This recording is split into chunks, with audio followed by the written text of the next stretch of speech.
champions can live as children once again. Ah, greetings, fair lady. Do not let me stand in your way. Pray to the stars that your mind be swift and your burdens light. But remember, the steed's blessing will only grant those attributes to the body.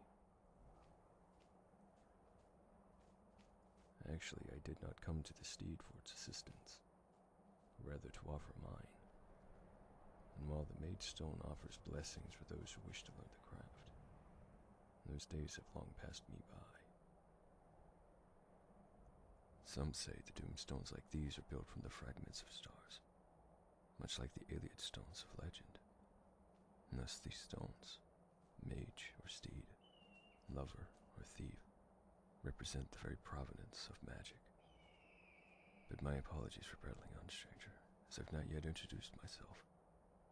My name is Valgus, a healer who follows the stars.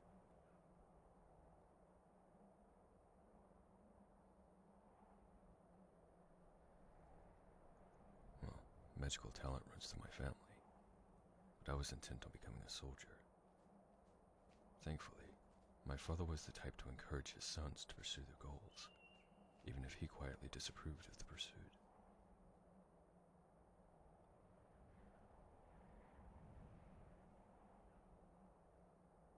No, he was proud of me, but not my vocation. I never realized this until after the war, when I asked him about restoration.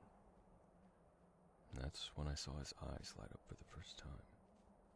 The old man had no idea what he was in for. I consumed book after book, tome after tome. I outlasted the oil in the lamps, and the wax in the candles. My father wondered if he should have taught me alteration instead. At least then, I could read by mage light.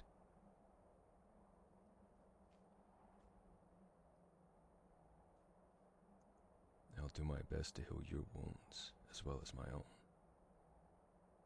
I also possess knowledge in wards and stoneflesh. Preventing injuries, after all, is far more efficient than healing them. Every mage, regardless of the school they specialize in, knows a few destruction spells. For me, that was especially true, since I vowed to never again touch a sword. And of course, I did eventually learn to use mage light, at my father's behest. Not many, I'm afraid. When I'm not visiting the camps, I spend most of my time reading. Back in my soldier days, though, I did enjoy a brawl every now and then. If only all wars could be settled with sport.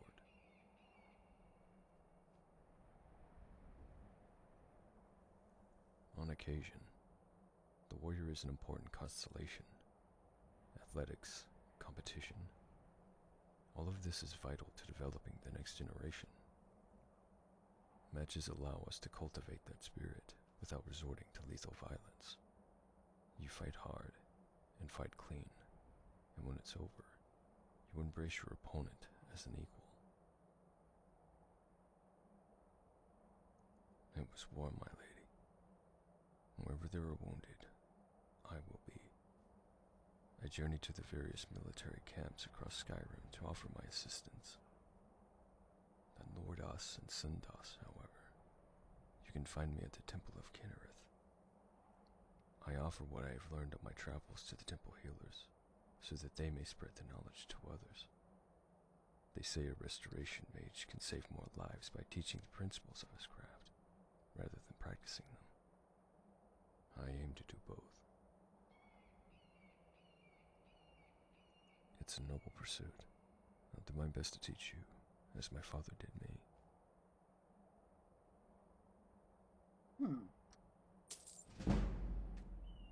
Okay.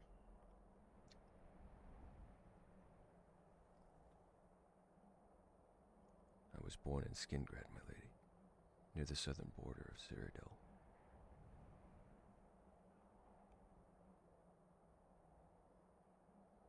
You speak the truth. All my life I've been surrounded by death.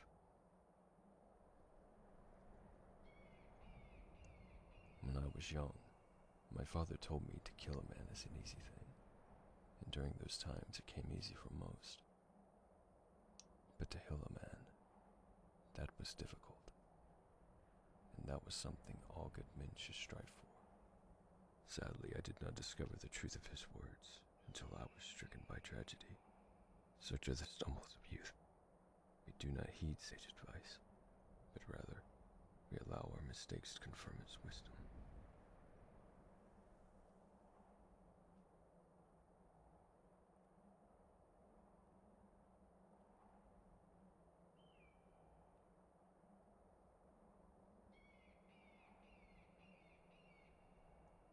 My wife. We had married just before the war began. After the Empire had lost the southern provinces to the Thalmor, everyone knew the war would come north eventually. I picked up a blade. She opted to forge one. I never thought I would be the one to mourn her. But don't feel sorry for me, my lady. It happened over 30 years ago. More time has passed since her death than she spent among the living.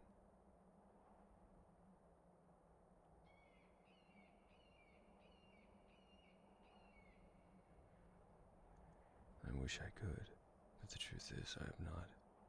It is unfortunate. I do not wish to spend the rest of my life married to a ghost. It is just hard to envision that one can be lucky enough to find true love twice. I am sorry, but let us not discuss the matter further.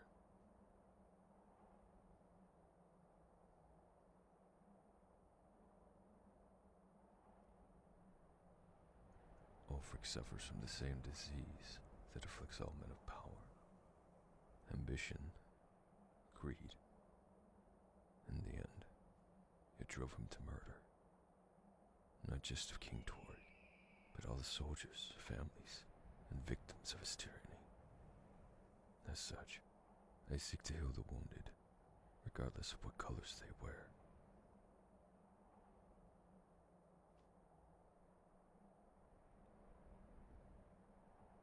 Thank you, my lady. I do it not for the glory, but for the wounded. Okay. Farewell.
Okay, one problem with this.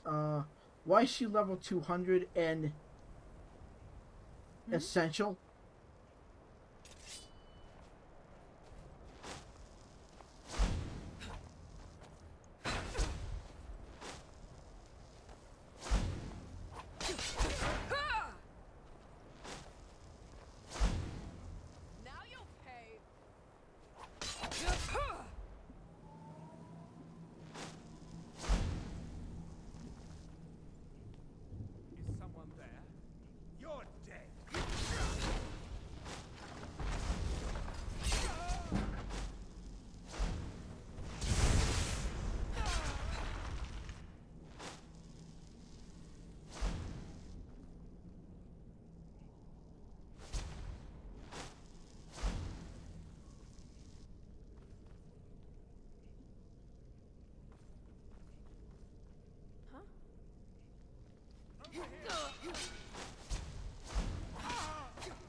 What was that? Huh? I'll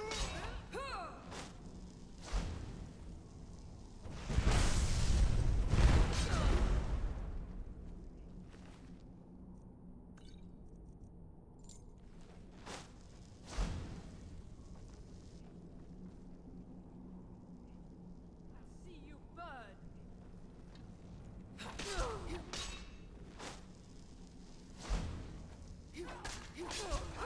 Your miserable life!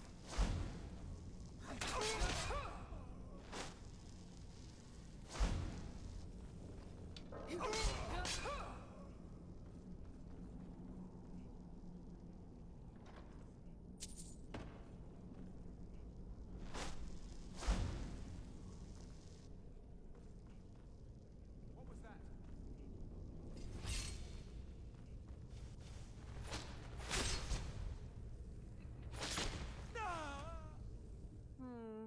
I thought we could have walked a bit longer, but if you're tired, I won't stop you.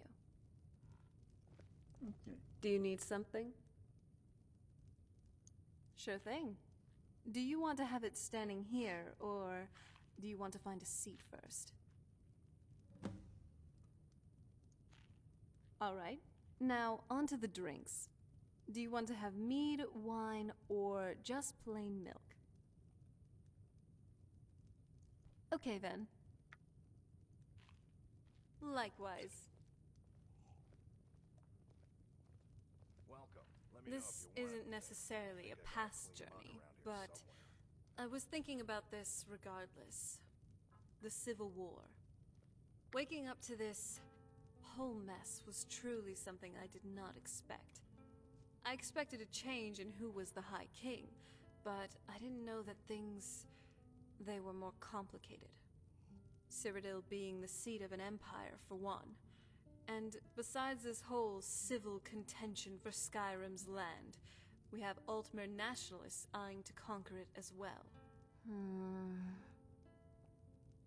You know, life could always be better. Fewer people out to get me.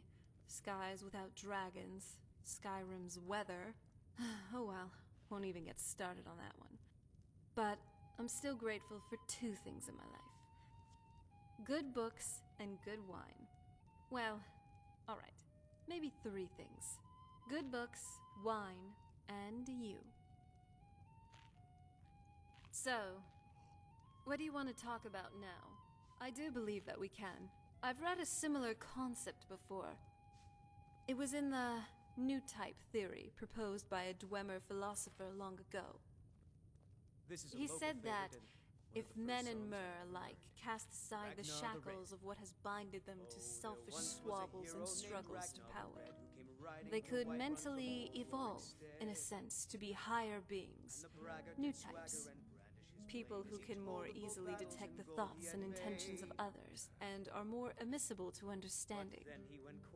I would like to remember the name of the book, or the author, but I'm afraid it's been lost to Oh, time. you talk and you lie and you drink all our mead. Now I think it's high time All that right. you lie down and So, bleed. what do you want to So talk then about came now? clashing and slashing of steel as the brave lass Matilda charged in full of zeal. Oh? Which one? And the braggart named Ragnar was boastful no more. Back on the island, at When his least. ugly red Besides head my rolled mother. around on the He was one of floor. the only people on my father's court who cared for me. I would never forget the times we'd play and cast playful spells together. Or that time he cast invisibility to hide me from my mother as I was frolicking around the castle courtyard past my bedtime. For one who abandoned his house, family, and could have very well been seen as a deserter, he was family to me.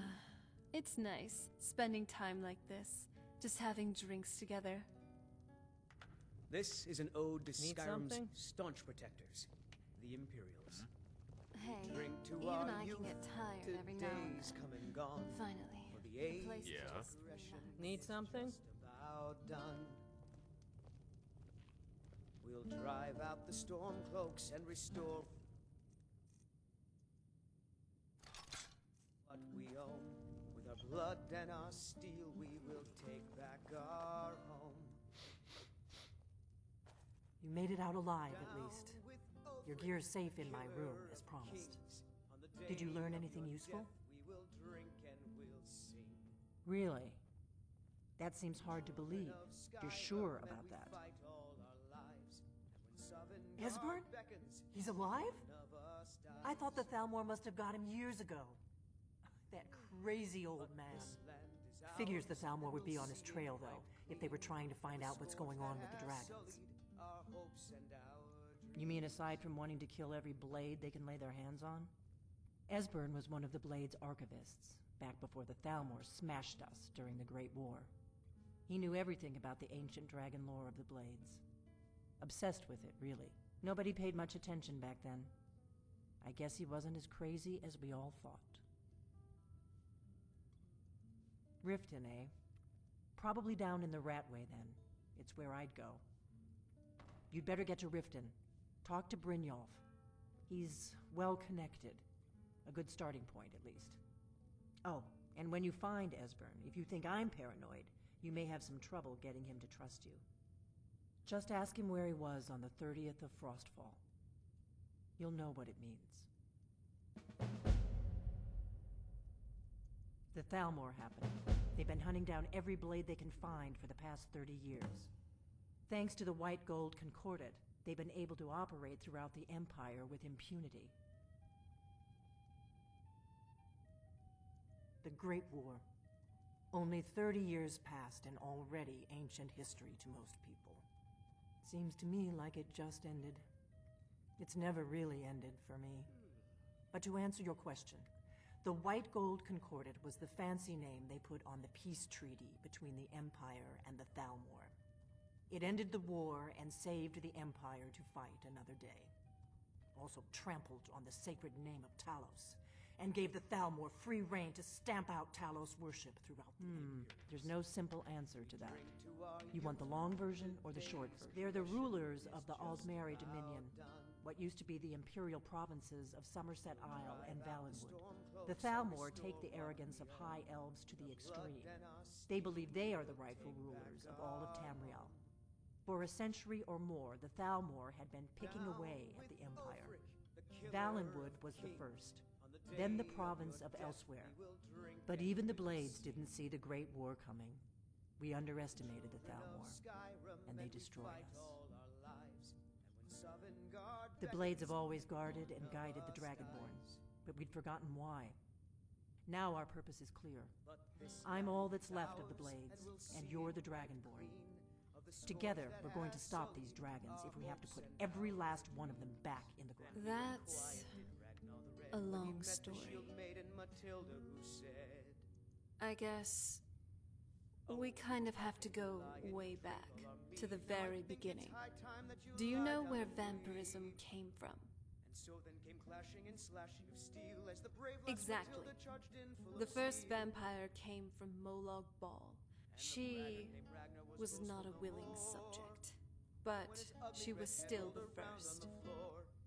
Molag Bal is a powerful Daedric lord, and his will is made reality.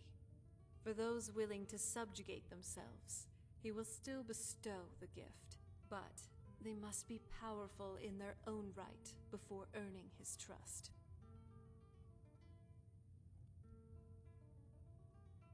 Nobody's ever asked me that before. I don't know. I think mostly I hate what it's done to my family. Well, you've met most of us. My father's not exactly the most stable, and eventually he drove my mother crazy with him. And it all ended with me being locked underground for who knows how long. It's definitely been a bad thing, on the whole. I will be. Just give me a little time. It's nice. I wouldn't have any qualms about living here. Sometimes, it's nice just to get away from the bustling cities. A lot of them feel so cramped. Except Whiterun, but you get what I mean. Even open cities like that tend to get a bit too crowded sometimes. Especially Riften. By my ancestors, don't get me started on that. It's too... and the people there always look nervous, which makes me nervous. The countryside is just different.